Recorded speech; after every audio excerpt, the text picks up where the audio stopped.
Rəhman və Rəhim olan Allahın adıyla. Hifz dərsləri Bəqərə surəsi 7-ci ayə. Bismillahirrahmanirrahim. Xatəməllahu. Xatəmə sözü möhür vurmaq deməkdir. Yəni möhür vurdu, yaxud bağladı və yaxud xətm etdi də deyə bilirik biz bunu, bu sözü. Allah da Allah deməkdir. Yəni Allah möhür vurmuşdur. Allah bağlamışdır. Alə, yəni üzərinə mənasındadır. Aə kimi də tərcümə oluna bilər. Qulubihim, qulub qəlblər deməkdir. Ürək deməkdir, ürəklər. Him onların. Və bağlayıcı alə üzərinə aə kimi də gedir. Səm'əhim, səm'a yəni qulaq deməkdir. Onların, yəni onların qulağına. Yəni Allah onların ürəyinə və qulağına möhür vurmuşdur. Allah onların qəlblərinə, burada cəm formadır, qulubihim, onların qəlblərinə, ürəklərinə və qulaqlarına möhür vurmuşdur. Xatamallahu alə qulubihim və alə səm'ihim. Və alə və yenə aə və burada dadə kimi də tərcümə oluna bilər. Üzərinə əbsarihim. Əbsar yəni gözlər. Amma bəsara yəni göz deməkdir. Bəsara. Yəni bəsirət sözündən də biz necə istifadə edirik? Bəsirət. Yəni görmək, gözlər mənasındadır. Him də onların. Yəni gözlərində də belə də tərcümə olunur burada. Yaxud gözlərinə də demək olar. Ğişəvə. Ğişəvə yəni pərdə vardır.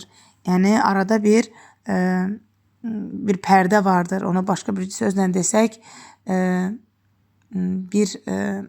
yəni bağlı bir şey var ki, yəni görünmür. Necə ki pərdə bağlayır, pərdənin arxasını biz görmürük. O formada belə bir şey var ki, yəni görmürlər. Gözlərində də pərdə vardır kimi burada tərcümə olunur, amma davamında eynən buradakı kimi deyə bilərik ki, və gözlərində və gözlərini və onların gözlərində pərdə vardır. Çünki onların burada him sözü var. Və ləhum və lə burada üçün mənasındadır. Biz kim məfahim dərsində qoşulubsa bilir ki, ümumiyyətlə şəxs əvəzliyi, yəni bitişik şəxs əvəzlikləri onlar yəni normada li üçün deməkdir, amma şəxs əvəzliklərdə ləm fəthəli gəlir. Ləhum yəni onlar üçün.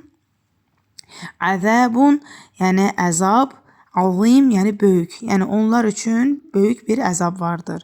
Yaxud da belə də demək olar ki, onları böyük bir əzab gözləyir. Sadəcə burada gözləyir sözü yoxdur deyə onlar üçün böyük bir əzab var, daha düz tərcümə olunur.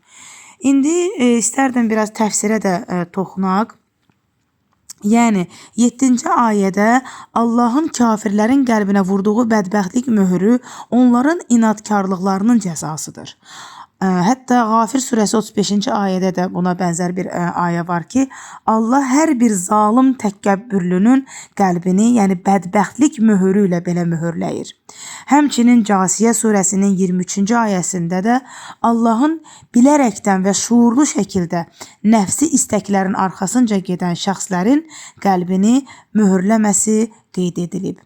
Quran qəlb deyəndə insanın ruhunu və idrakının mərkəzini nəzərdə tutur. Quran qəlbin 3 növündən söz açır. Birinci, Allaha təslim olan qəlb. İkinci, tövbə edərək Allaha tərəf qayıdan qəlb. Üçüncü isə Allahı unudan və daşlaşmış xəstə qəlb. İnsan küfürdə israrlı olanda həqiqət və gerçəkliləri dərk etmək imtiyazını itirir. Küfür edənlər Allah möhür vurmuşdur. Yəni burada bu formada qeyd olunub. Yəni ilahi cəza əmələ uyğun olur. Yəni ki, əməllər nə qədər pis olsa da ilahi cəza da ona uyğun olur. Yəni küfür edənlər Allah möhür vurmuşdur. Belə formada qeyd olunub kitabda da. Bəli, haqqı dərk etməsinə baxmayaraq onun üstünü örtən şəxsin cəzası onun qulaq, göz və düşüncəsinin üstünün Allah tərəfindən örtülməsidir. Esselamu aleykum və rahmetullahi və bərəkatuhu.